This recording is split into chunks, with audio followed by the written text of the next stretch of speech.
Hey, what's up, everybody? Welcome to another episode here of SPOLITICS Live. Got a lot to get to off a very exciting NFL weekend. I appreciate you folks already jumping in the comment section and waiting on me to do this in general. Always appreciate the support.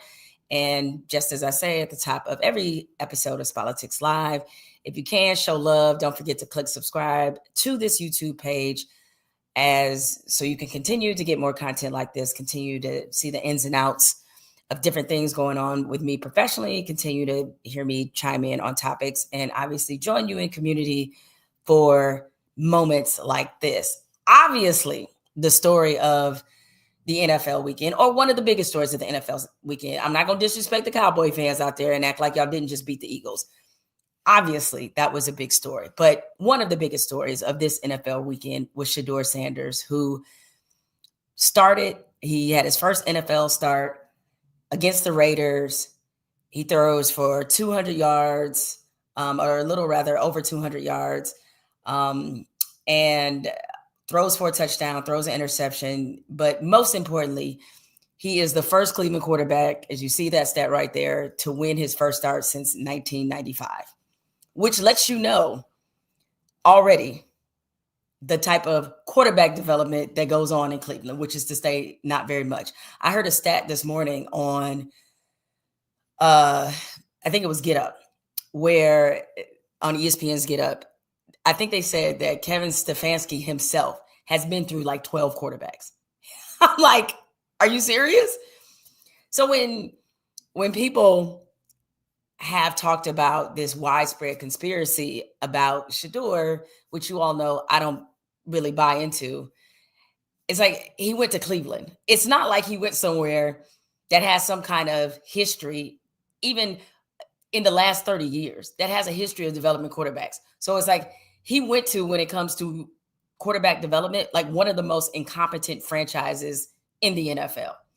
And so nevertheless, Shedeur being able to start, I'm going to go back to something that I said when I addressed Shedeur getting some time the previous week in that game. And he didn't look great, but he wasn't supposed to look great because he didn't have any first team reps. He hadn't been, he was obviously thrown into the fire. So trying to make some kind of evaluation about his potential as an NFL quarterback would have been a huge mistake. So I'm going to play for you guys what I said leading into this week, because I feel like I hit the nail on the head. And this week is really important because all those things that forever ways you think he wasn't developed, all those things will be on the table this week. Because come Sunday, when he has to start, it's Kevin Stefanski's job to get Shedeur ready. And that means a game plan design for him. That means reps with the first team. That means he gets the entire week. And who knows how long Dylan Gabriel will be in the concussion protocol. So it may be even longer for all we know. He gets the entire week where the coaching staff, the players, the game plan is solely focused on him. So now is his opportunity to show people what he can possibly do or the potential that he has. Again, I don't want to. That's what I said leading into this. I said, this is going to be the week where you're going to see, does he have flashes? Is this something worth exploring? And I don't think there's any question after seeing Shedeur play. I don't think that is any question that the Browns should start him, not just this week against the 49ers, because I don't know if you guys have seen that announcement. He will start this week against the 49ers. I think Shedeur Sanders needs to start the rest of the season. Listen, I never was in the camp that Dylan Gabriel is a better quarterback than Shedeur Sanders. Quite frankly, when Cleveland reached and took him in the third round, I was surprised. I was like, maybe they're seeing something that I didn't see from him in college. And they picked him over Shedeur. I thought, not great, but at least they did choose Shedeur overall, choosing him in the 5th round.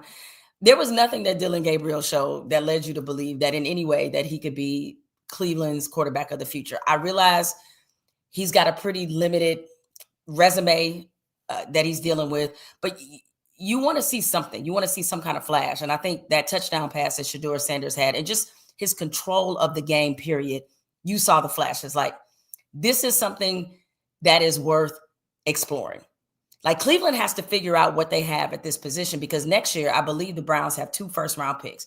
The thinking going into next year that unless Shedeur Sanders or Dylan Gabriel becomes, like a Kirk Cousins, a late round pick that wound up being a starter, like unless they become that guy, Cleveland is going to be looking for a quarterback again next year, which means once again, Shedeur has a enormous opportunity ahead of him, because what would be the reason for Cleveland to go back to Dylan Gabriel? They don't really have a reason, right? There's nothing that Dylan Gabriel showed you that Kevin Stefanski can say, you know what, because I saw that, we're going to roll with this guy. And I also think as a coach, if you're any kind of good coach, you need to be able to read the room. That's part of your job. And Kevin Stefanski, seeing how the players, everybody probably by now has seen Myles Garrett reaction to Shedeur throwing that touchdown. The players have responded. The fans have responded. They want to see what this guy can be. Even Donald Trump has responded, for whatever that's worth. So yeah, like it doesn't make any sense to go back to Dylan Gabriel when all the momentum is with Shedeur Sanders. Now, if the wheels come off and, maybe he is showing, hey, this moment might be too big. Okay, maybe you think about it then. But I think for the rest of the season, Shedeur has earned the right to start. Y'all tell me what y'all think, because I see I see a lot of you all reacting. Because here's the thing, because of my previous positions, and this is where I feel like we need to get better at not just listening, but understanding nuance. Because I'm just like, I don't really think it's some orchestrated campaign to not, to not see Shedeur play. I think he went to a very incompetent organization. I think a lot of the experts were wrong in their assessment of him, of thinking he's like a lock first round pick. So everybody had it in their mind that Shedeur Sanders is going to be a first round pick. He's going to be the first quarterback off the board. And when he wasn't, everybody started tripping, as if these same experts every year are wrong about somebody, as if we haven't seen them wildly miss on quarterbacks before. But not being taken in the first round, where it matters is the money, because obviously as a first rounder, you get more money. But it doesn't, whether you're taking first round, third round, fifth round, it's not a predictive of what your NFL career would be. I thought that he was probably like a third round pick. I was really surprised when he didn't go third, fourth round. And that doesn't mean that I didn't see Shedeur Sanders as a potential starter in this league. I was like, oh, no, I could definitely see him starting. But he also is somebody that I felt like you didn't have to jump out there in the first round to get, that you could get him as a value pick and get great value, tremendous value. And for that, I got called a lot of names. And what I'm struggling to understand is, why are the opinions about this young man so extreme? Extreme. It's like already this. Let me show y'all what was the very first comment in this chat. That was the first comment. I don't even know who this is. I get called out of my name over. We talking about sports, people. We're not talking about anything we're not talking about anything so important that I need to be called that. Like, why? Because we don't agree about a sports opinion? Like, and then, any level of small critique, minimal critique, is I get called a sellout and whitewashed and a bootlicker and a biscuit eater and all these other things. It's like, why does Shedeur drive such emotion? That's what I'm trying to figure out. And I'm like, I don't get this, people. I mean, I get it, because I do understand that Black people are having an entirely different conversation and an entirely different experience around Shedeur Sanders than white people are. This is very much a two Americas type of thing going. We have adopted Shedeur Sanders as our nephew, as the community nephew. We're so overly protective of him that I understand that protection, because it's generally the type of protection that we know that we rarely get. So sometimes we have to put our own protective bubble around certain people in our community. I fully understand that. But we got to stop doing that thing where we immediately hit the sellout button over an opinion you don't agree with. We got to stop doing that. With some people, there's a track record there where you can say, hey, it's not just about this opinion. It's about the fact that you said 1, 2, 3, 4, 5, 6, 7, and this is the 8th thing. And that's why I consider you to be a sellout, or questioning your blackness, questioning your affection for the community. I understand that. There is nothing in my track record that would lead anybody to believe that I'm that person. So continuing to engage in this toxic dialogue around Shedeur Sanders is very baffling to me, especially when I haven't said that he couldn't be an NFL starter. I've never dismissed his talent as a player. So why am I getting this energy?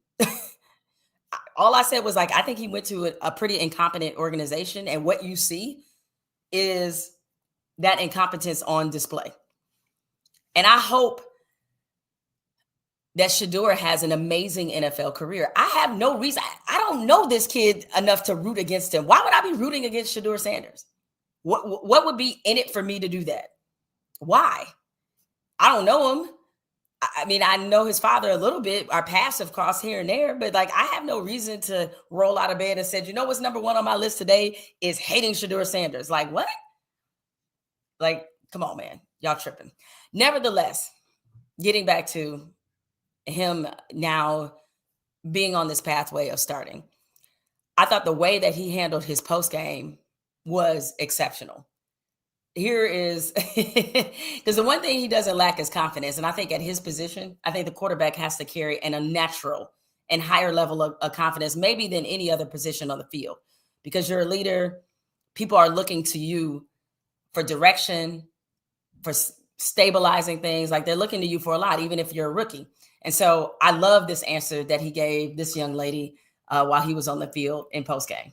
Hope to show against this Raiders defense, your teammates, yourself, and these Browns fans with your play today? I'm who they've been looking for. Appreciate it. Now, that was before the game. Sorry, I thought it was after the game, but that was before the game. He's like, I'm going to show them that's what I've been looking for. That's exactly the type of answer that you want from a starting quarterback, somebody who embraces the pressure, somebody who's not looking at this all scared, but looking at it as, I have an opportunity not only for us to win, I have an opportunity to do the funniest thing in the world, which is make a lot of people, Kevin Stefanski included, look stupid. Here's some other comments that he had after the game. Not everybody's not in the best situation, but it's no excuse. You got to go out there and perform. Like, there's no choice, there's no question. Nobody cares if this was 1 week of prep. Who cares? So a lot of people want to see me fail, and that ain't going to happen. Love it. Love it. A lot of people want to see me fail. It ain't going to happen. Gotta like it if you're... Look, I feel so sorry for Browns fans. They just thirsty. They just want something that looked like a winner. They just don't want to be humiliated out there every week. And I know for sure they don't want to go down as possibly having the best defensive player of this generation in Myles Garrett and just completely wasting his time. Now, don't get me wrong. He chose to resign there, and a lot of people are like, are you sure, bro? And he made it seem as if he was thinking about perhaps moving on, and he wound up resigning and staying in Cleveland. But it would be a damn shame if they wasted Myles Garrett's time, because that dude is him. And you only get one of those every so often, and so the Browns better take advantage. Here's something else I like from Shedeur from after the game. Learned a lot. Mentally, I feel like I'm able to understand more. I feel like I'm able to... And the thing was, I was always great at understanding perspectives and stuff, because you got to really take a deep dive at how we grew up. Like, when we grew up, my dad had us in a 30,000 square foot home. Then after that, he took us to go play ball in the inner city. After that, we transferred, and he moved us across town because he wanted us to get that dog in us, to have that mentality, to have that it factor in us. So then we went to charter schools. And I don't know if you're familiar with charter schools, and like, it's not the best, but you got a lot of different people from different situations that you got to be able to adapt to.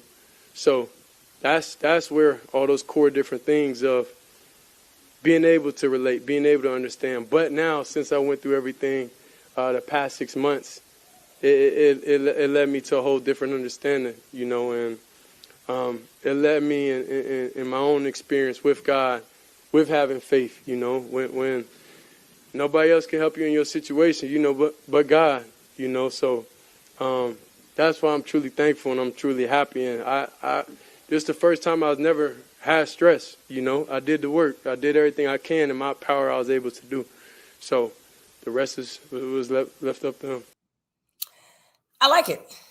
I like it. And given how long Shedeur Sanders has been in the media spotlight, I would expect him to win the press conference because he's a very media savvy person. And coming up the way that he did, he has to be. He's used to pressure. He's used to scrutiny. And you want to see somebody respond in the way that he's responding with that pressure and with that scrutiny. When you grow up as a son of a Hall of Famer like Deion Sanders, who will definitely remind you of how good he is at every opportunity, you got to be built a little bit differently. And so I always thought that his makeup was, as long as the physical ability was there, as long as he got the experience, continued to improve with his makeup, he can do something. So I'm happy for Browns fans that they have a glimmer of hope on this season. You know, as I said earlier, I think it's no question that he should be the starter the rest of the season. Okay, this is from, you know what I'm saying. Let me help you out, Jemele. Shedeur Sanders is the Blacks' Magic Johnson and the haters are the Larry Bird. That's why the Blacks ride for Shedeur.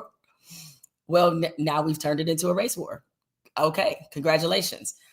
No, I know exactly why we ride for him so hard. It's a number of reasons. It's a complicated conversation. A lot of us love the fact that you have Deion Sanders prominent, and not just him being a Hall of Famer, but the fact that he's an active, involved father. And there are such limited representation of great Black fatherhood that are out there. That's not to say there are not great Black fathers, but seeing that is something different.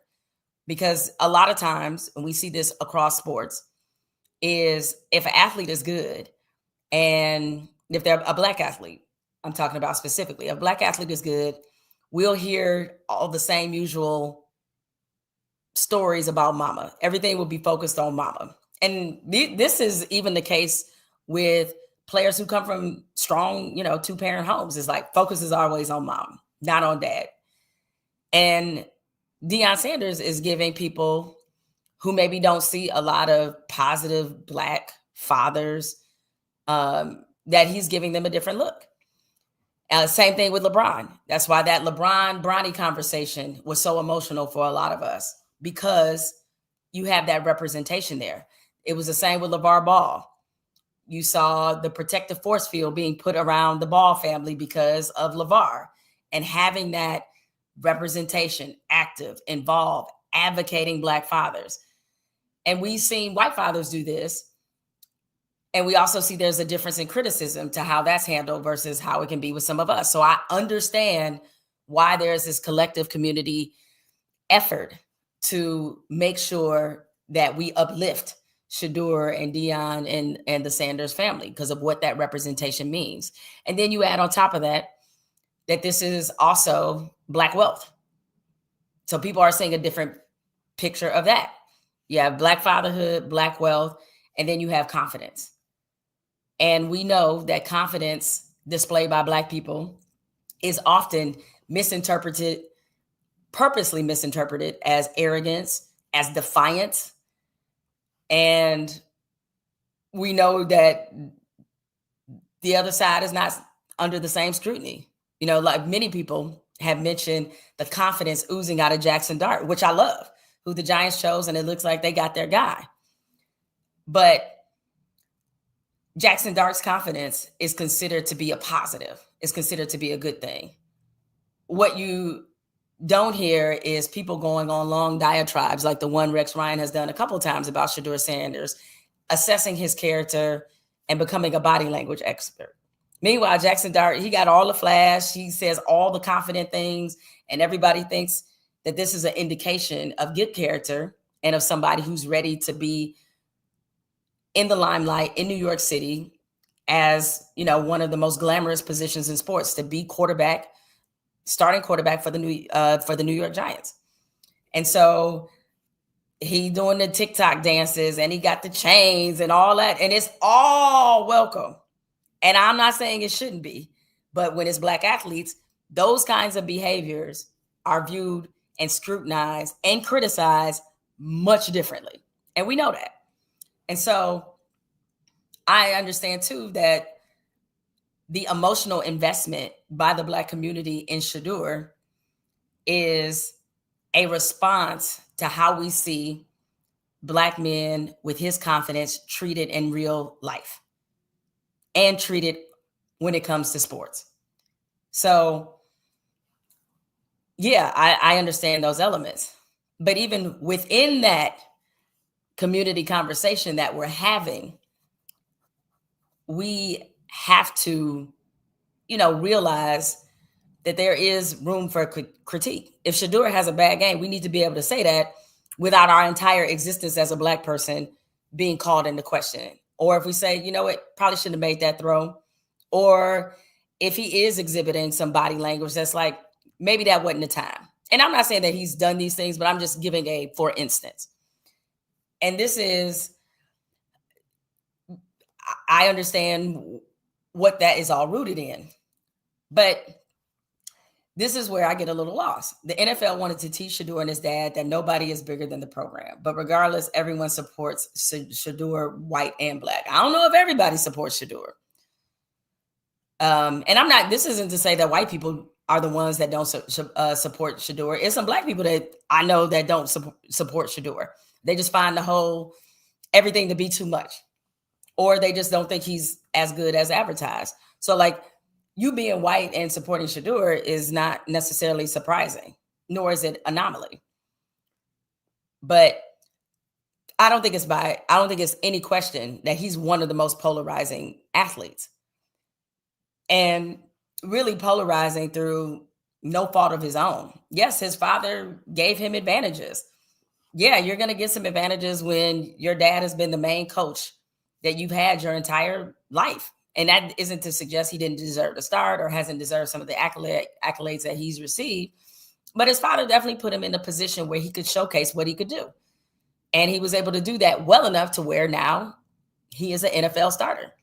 And trust me, the NFL is relentless. If Shedeur wasn't good, believe me, ain't nobody trying to have him stick around and play quarterback because of who his daddy is. Like, nobody has that kind of time. People want to stay employed. So he's not getting any charity in the NFL. Make no mistake about it. And really, and while I wouldn't necessarily say this is a starter from the bottom, now we hear type of situation, I would say that we need to appreciate the journey that he was on in a way. And you all can call me crazy in the chat if you want to. In a way, I think he should be grateful this was the start of his NFL career. And the reason why I say that is because if Shedeur goes from being a 5th round pick at quarterback to a legitimate every week NFL starter, that says more about his character, his resilience, his resolve. I think it says all the right things about him. Because there's plenty of ways in which this could have gone badly.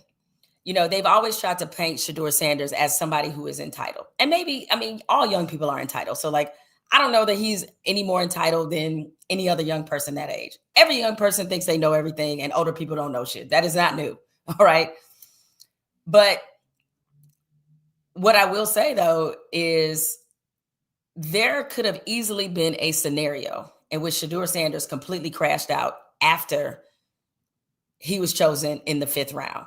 There's a lot of people in his position, with his background, with his money, who would have completely tanked their NFL opportunity because their ego wouldn't have allowed them to not humble themselves by words, but humble themselves by realizing, like, I got work ahead of me. He could have easily been that guy and blown the opportunity with the Browns, but he wasn't. And when you're a 5th round pick, just making the roster is a win.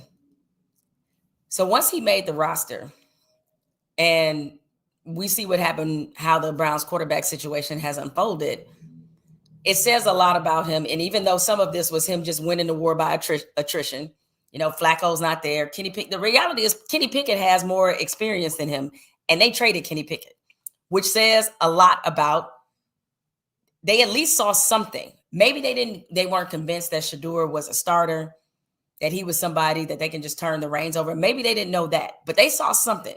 They saw more in him than they saw Kenny Pickett. And Kenny Pickett done been in this league.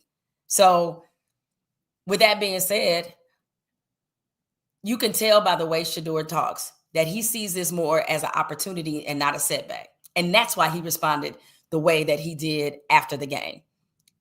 Because for him, if you come in the NFL this way, I think it speaks very highly of who he is. And if I were him, I would embrace and want that journey. I would want to get it out the mud. And then, listen, I'm not saying that when it came to, like if he was taken in the 1st round, he should like give that back or be like, no, I want to go later. No, I'm not saying that. What I am saying is that I think there's so much upside in him starting his NFL career that way. All right, I'm going to get to some of the comments that you guys have right here so I can respond to some of those. All right, let's see this one. This is from Reginald. All right, he is a solid mentality. He has the it factor. I'm a Steelers fan. I wish we would have got him. They saw this guy, got the it factor. I agree. He does have an it factor about him. What pisses me off, this is from Sandra Haynes. What pisses off, the old guard in the NFL and a Nepo kid like Rex Ryan is that he is a black rich kid who doesn't get into trouble, is God-fearing, and is unapologetic about who he is.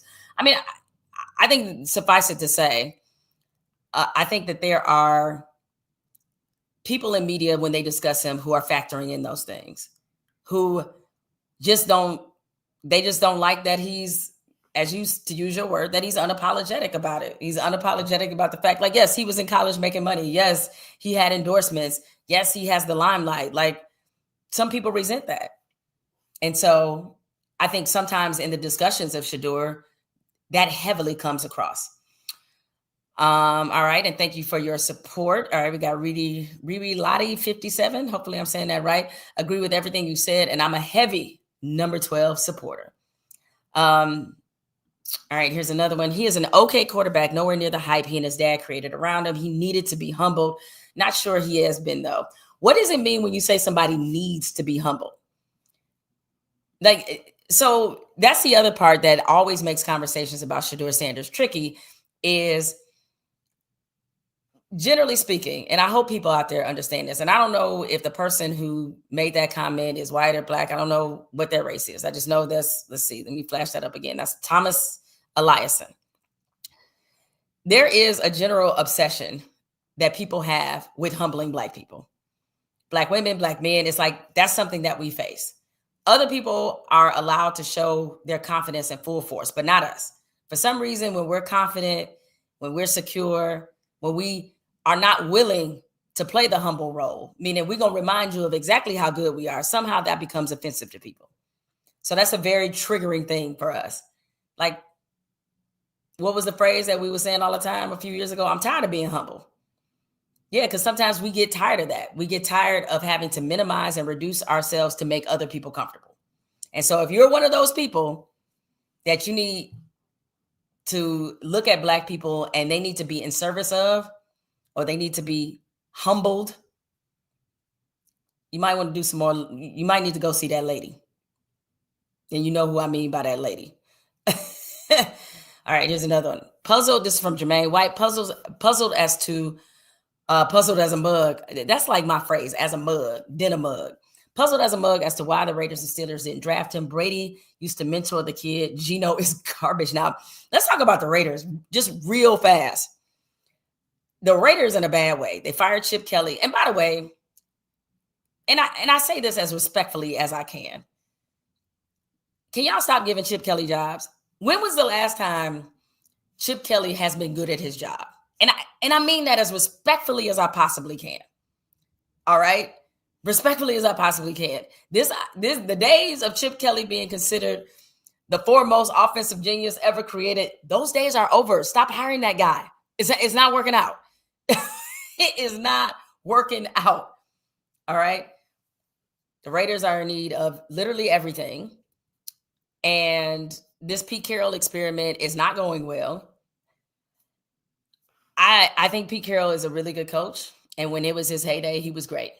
But that time has passed. Pete Carroll, I mean, he's in his 70s and he's coaching.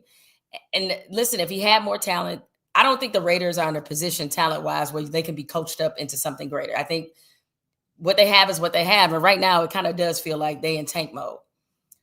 And so because of that,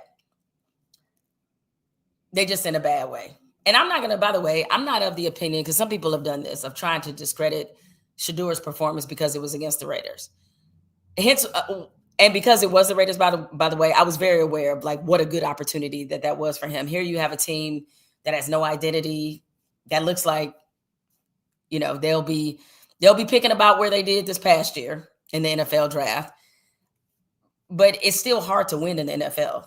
Those are still professionals on the other side. I think San Francisco will obviously be a bigger test, even though my 49ers, look, we playing with house money right now. Everybody's hurt. We're missing our best defensive players, two of them, you know, Bosa, Fred Warner. We got this Brandon Ayuk situation that has exploded in our face. We're just now getting Brock Purdy back, who missed multiple games with the turf toe injury. That's probably going to be something that's lingering the rest of the season. Nevertheless, we got a winning record. We're playing with house money. The Rams are probably the best team in our division. So at any rate, I say all that to say that this is going to be a better test for him. And I think it would probably help all parties involved if they just name Shedeur the starter for the rest of the season. That gives the coaches, they know exactly what they're working with. Shedeur knows exactly what to expect. So you're putting your team in the best position to win. So, you know, it kind of is what it is. All right, here's this. And they complain about blacks not acting like good fathers, yet they seem to want to punish Deion for being part of his life now. Too much drama excuse. You know, we heard that a lot during the NFL draft, is that people saying that one of the reasons maybe teams, and this was just scuttlebutt, it was never proven per se, is that one of the reasons teams stayed away from Shedeur is because they didn't want the shadow of Deion hanging over them, in the sense of like, perhaps if you're a coach, you draft Shedeur, maybe the product on the field isn't as good as you thought, team's not as successful, then automatically they're looking at the quarterback's father to replace you. I don't know how much, I think there were probably some teams, like, don't get me wrong, like teams do quote hate distractions, even though Deion Sanders hasn't said anything. Like, I wasn't worried about Deion Sanders holding weekly press conferences a la Jerry Jones. Like, I didn't think Deion was ever going to go out that way. The one thing about Deion that you definitely pick up from him, like, despite the flashiness and some of the things that he says, there's an order that Deion believes in when it comes to football. You know, that's why it's funny when you really peel back and you hear some of the things that he says. Like the way that he talks about the game, people be like, oh, that's a boomer right there. I mean, but he believes in discipline, and he's very sort of rigid in that way, where like, I think he would not even want to come into or make a spectacle of himself by like somehow undermining Shedeur's time by maybe making comments or being, you know, public, and like, not at all. You saw Shedeur and Deion had their own moment after the game, which was great, where he hugged him. And then he also told him at the same time, make sure you work on what you did wrong. That's coaching. That's a father, right? So like, any idea that Deion was about to hijack a team, I thought was wildly, wildly overplayed. All right. Mr. Pitts here says, 1-2 will be okay. I hope he makes the best of his QB1 opportunity. Miss Hill, love what you do and always have. Thank you. I appreciate that. I think he's gonna make the best of it. look, I don't know if that translates to wins, but I think he's going to definitely put enough on tape to where Cleveland's probably going to keep him around. I would be surprised if that wasn't the outcome. And, I think the harder decision will have to be made by Cleveland in the offseason, because with these first round picks that they have next year, the quarterback class, there's a lot of people that feels like it'll be another down year for quarterbacks in 26 and in 27. And so it's going to the Browns are going to be forced into a decision about, do we just continue to roll and develop, Shedeur, or do we go out there and get a guy that we feel like can really, really, really be the guy? But either way, I think it means really good things for Shedeur, because if he's able to show that like he could be a competent, qualified starter in this league, it's going to be a lot of teams that's going to be looking in his direction. So I think this means nothing but good things for him, for sure. All right, let me get to some more comments here. See, this is from Mr. Barber Boy 42. The problem was Deion is bigger than some NFL teams, so his son was going to carry things that weren't his fault. So NFL coaches didn't want to sign up for their own firing. Exactly. Like I think there were probably a couple people that thought that way, or they just didn't want. Like if your team's not very good, or if you are in a position where you need a quarterback, and then suddenly all it takes is somebody to go run into Shedeur Sanders and saying like, hey, what do you think about the position that they have your son in? I understand that. But I think that's also how weak-minded teams think. I'll say that. There's a reason you're losing if you're thinking that way. Let's see. Okay. This is, Jermaine, I already yes, I'm going to move on to somebody else, Jermaine. On jersey sales alone, they should keep Shedeur. So this is part of the reason why it was hard for me to believe in the conspiracy, with a conspiracy being so deep that they just want to run Shedeur out of the league. It's because the NFL, if you can count on them wanting nothing else, they want to make money all the time. And I know many of you brought up the Colin Kaepernick situation.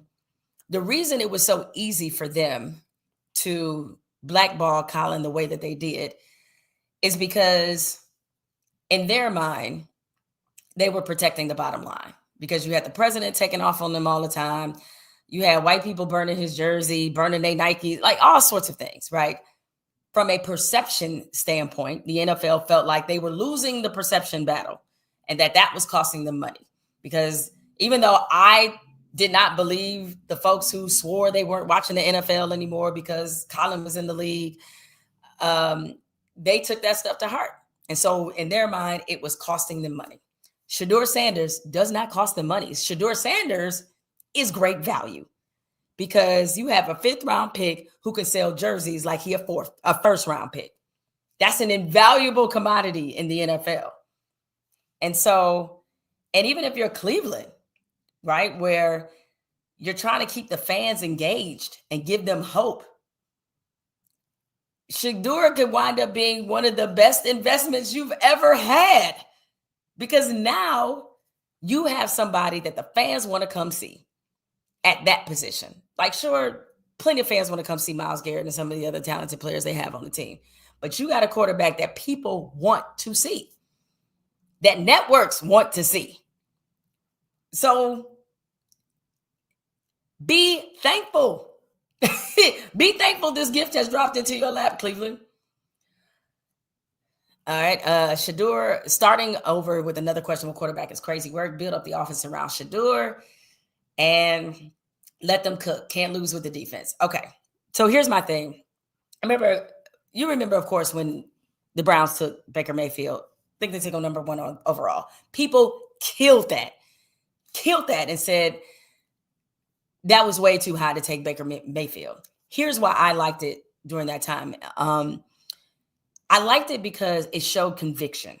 See, there were other quarterback choices that the Browns have made, but I'm like, they're not convicted. I feel like they're not committed to this. But that showed conviction. And I was like, it'll work. It'll work because they believe. They think that this is the guy. And sometimes that's half of it, That's more than half of it, because if you believe that that quarterback is your quarterback, you're going to approach how you build around them in a completely different way about somebody you're not that convicted of. So I like the conviction. When you show a lack of conviction is where, to me, you get in trouble. So yeah, if Cleveland decides to start over again at quarterback, it's like, damn, how many more times are you going to do that? So I understand the sentiment, because generally that has not led to positive things, as their track record with quarterbacks has shown. But I would say the same thing about this. If they get to the end of the season, they need to be strongly convicted that Shedeur is their guy. If they're not convicted into that's their guy, then they need to move on. They need to move on and just draft somebody else and move forward with that one. But make a choice and stick with it and just go down with the ship. That's just generally my advice to NFL teams. Because if you start coaching and making moves based off how people might react and, I don't know. So if anybody on the Browns, especially, I would say this is really related to the coaches. See, to me, the biggest issue with Kevin Stefanski, and I know some of you also noticed how he responded in the postgame in their locker room. Many people pointed out, well, one, and y'all correct me if I'm wrong, he didn't give the game ball to Shedeur, which I thought was weird. I was like, it's the kid's first NFL start. Like, give him the ball. If there was anything that I thought was clearly obvious when it came to Kevin Stefanski, and I've seen this among so many coaches, is that coaches, where their ego gets involved, is like when they make a pick and they decide that a guy is talented, it's like they don't want to be wrong. It's like a woman that sticks in a bad relationship. They don't want to be wrong. So sometimes they wind up staying with somebody much longer than they should have because they just don't want to be wrong. And it was starting to feel that way with Kevin Stefanski and Dillon Gabriel. He just doesn't want to be wrong. That was clearly somebody he wanted, that he thought would be a perfect fit for Cleveland, and now he's wrong. Because there was nothing Dillon Gabriel showed that would have made most of us understand why that dude. Like, why? What did you see? So he just, I don't know that he is able to admit to himself that he might have been wrong. And I have seen so many coaches blow it, get fired, because they don't have the ability to say, I got that one wrong. And it was funny because I was talking about Pete Carroll a moment ago. Pete Carroll, to me, made one of the best coaching decisions I've ever seen. And clearly, I'm not talking about the stupid decision not to run Marshawn Lynch on the 1-yard line in the Super Bowl. Not that decision. The decision he made to get to go with Russell Wilson as the starter of the Seahawks, which obviously was part of a big core piece in how their dynasty started. They signed Matt Flynn to a whole bunch of money. Matt Flynn, who was a backup in Green Bay. And I think when Matt Flynn got in the game, as a backup, he got in, I feel like one of these games was against the Lions. Matt Flynn was out there looking like the second coming of Joe Montana. Everybody was like, Matt Flynn is the dude. And so, of course, Seattle signed him. It made perfect sense. But they also had Russell Westbrook, who, again, was a mid-round pick. Most coaches, because of the money they paid Matt Flynn, would have absolutely rode with Matt Flynn. Again, they would just be like, we paid him the money. We went and got him. He's got to be our guy. Pete Carroll didn't do that. Pete Carroll went with Russell Wilson. And that was a bold and courageous decision. Because if he doesn't go with Russell Wilson and he lets his ego talk him into wanting to be right as opposed to what's best for the team, we might not have ever seen that dominance that Seattle showed for the next 4 or 5 years. So Kevin Stefanski needs to have a talk with himself and let it go. And accept the fact that he might have been wrong about Dillon Gabriel. That doesn't mean he's right about Shedeur, but it does mean he probably wasn't right about that guy, and just let it go. As opposed to costing yourself potentially your own locker room by continuing to stick with somebody that I don't think the rest of the team has a ton of confidence in. And so the 49ers is another great test for Shedeur, because I think if he holds his own, he should have the job the rest of the season. It is what it is. All right, I'm going to get to some more comments here before I get you guys out of here. From Cold Smoke, that's why the NFL doesn't have that many big name coaches in the NFL today. Everyone in college football nowadays. Speaking of big names, this Lane Kiffin situation, y'all gonna have to help me understand this. This man is holding multiple programs hostage. I mean, I think Lane Kiffin is a good coach, but I think if anybody else tries to pull off this whole every night I got to prove my love to you type of scenario that he's doing between Ole Miss, Florida, and LSU, they would get excoriated for doing this. Like, your AD has to announce, like, he'll make a decision soon. Like, what? And this man, I fully predict he's about to get between $13 and $15 million a year at his next stop. Y'all fall for the banana in the tailpipe every time. I mean, God bless him for getting the leverage that he's gotten. But the schools willing to put themselves in this position to get Lane Kiffin tells you everything that you need to know. Tells you everything that you need to know. So, yeah. All right. The Browns are not drafting another QB, and this is from Pittsburgh. In 2026, Kevin Stefanski will be fired or resigned after the season. Well, okay, here's another scenario. What if the Browns, if they wind up having a decent season? I was like, I got to look to see where they are right now, but like, they still got a lot of football left to play. And if Shedeur winds up being that spark plug, I wouldn't exactly be throwing dirt yet on the Kevin Stefanski grave. All right, Big ZD 8725. Antonio Pierce recently said Shedeur was on the top of the Raiders draft board. Owner was totally on board, even brought him in for an interview. So what happened? That would be if the owner's on board, which really that's all that matters, truthfully. He's at the top of the bar. So what happened? That's what I would be curious of. What happened? Look, I just told y'all, stop giving this man a job. I mean, respectfully, Chip Kelly to LSU, that's a no. That's a no right there. And LSU, clearly, they have their sights set on Lane Kiffin. And by the way, if I'm Lane Kiffin, you go to LSU. Don't go to Florida. Go to LSU. LSU is a program where if you just recruit their state, if you just recruit Louisiana, you're going to be in the national championship conversation every year. See, unlike in Florida, where you have to compete against Florida State, Miami, other, obviously, schools that come inside the state to recruit, Georgia, like you got to compete with everybody for recruits. In Louisiana, and this is what makes the Alabama job so good, recruit the state, you win. LSU, same thing. Recruit the state, you win. So it's just that simple. Yeah, I got it. Pierce got fired, I know. But even if he did get fired, if the owner wanted Shedeur Sanders, then that's really kind of all that matters.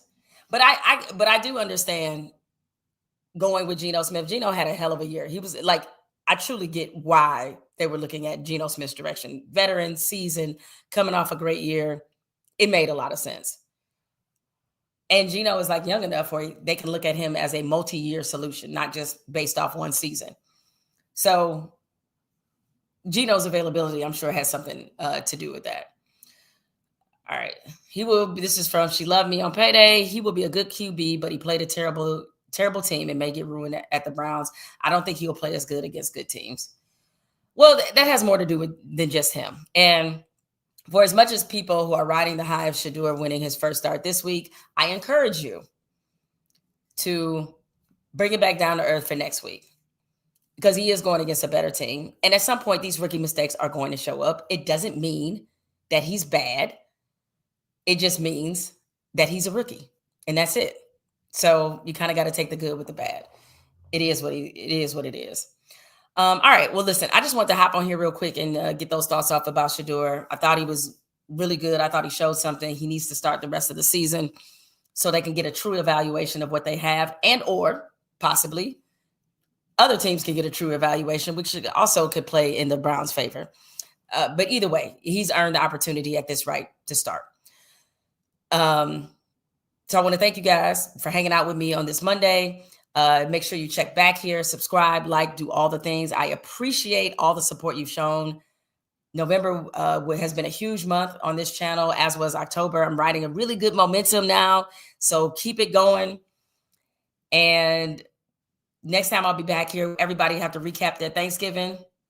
Wishing everyone a happy holidays. Thanksgiving is my favorite holiday because it's all around food. So my mom gets in today.